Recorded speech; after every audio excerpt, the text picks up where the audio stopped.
Une autre question que j'ai, c'est une question de comment on peut se positionner par rapport à la souffrance, qu'elle soit ou physique ou psychique.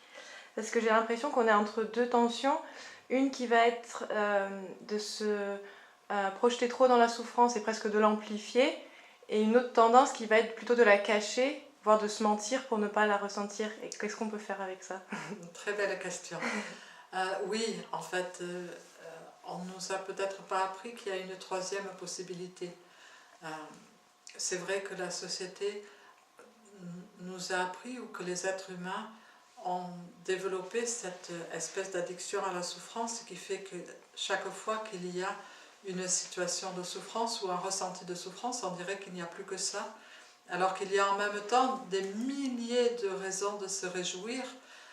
Mal au genou, ou un proche qui est malade, ou une situation planétaire, ou quelques raisons, et toutes les situations de bonheur, ne serait-ce que le fait qu'il y a toujours du soleil, enfin des fois il pleut, mais le soleil est même là quand il pleut, et que la nature est belle, et qu'il y a mille façons de se réjouir. Tout ça est occulté par cette addiction à la souffrance, donc ça c'est un des grands obstacles au bonheur, si on peut dire. Et puis l'autre, comme tu le disais, l'autre mouvement est souvent de mettre la douleur au placard ou la souffrance au placard. Et ça, c'est très gênant parce que c'est un des grands moyens de somatiser la souffrance, en fait, de ne pas l'accepter pleinement. En fait, l'invitation, c'est de vivre pleinement en conscience et d'être pleinement présent à tous ces mouvements intérieurs, et surtout de ne pas croire que le bonheur implique ne pas avoir de ressentis qui peuvent être douloureux. Le bonheur, c'est le choix conscient d'être libre et d'être maître de ces situations par rapport aux événements. C'est un des grands enseignements du taoïsme, en fait. C'est qu'il y a beaucoup d'événements qu'on ne peut pas changer. Mais ce qui est vraiment dans notre pouvoir ou dans notre puissance, c'est quelle attitude je vais prendre par rapport à un événement.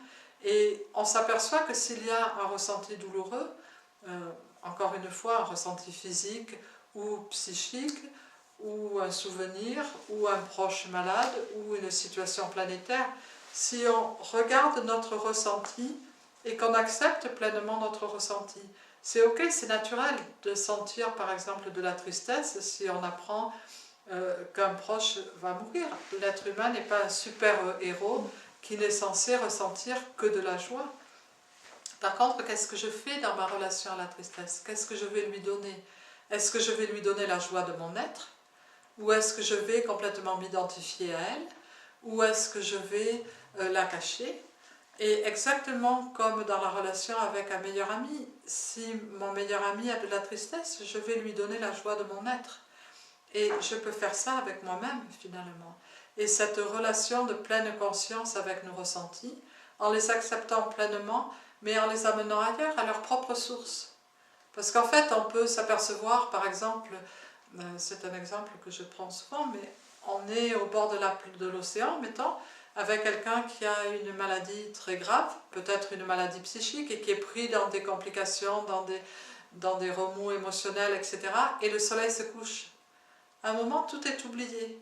Enfin, la même personne qui avant était prise dans ses remous regarde le coucher du soleil, et c'est pas qu'elle a mis la souffrance au placard, c'est qu'elle a son attention vers cette beauté naturelle de la vie, et on peut offrir tous ces ressentis à cet infini bonheur qui est le bonheur d'être, finalement, qui n'est pas un ressenti, qui est au-delà des ressentis, et c'est là qu'est la grande invitation.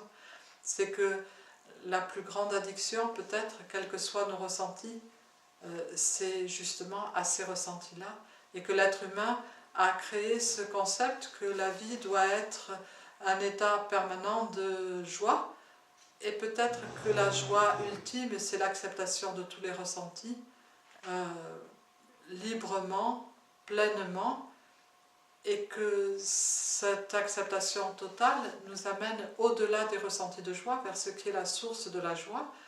Et cette source de la joie, cet océan infini de plénitude qu'est la vie, à ça on peut amener tous nos ressentis désagréables. et ça signifie de la liberté. J'espère que j'ai été claire. Oui, super clair. Ok, super.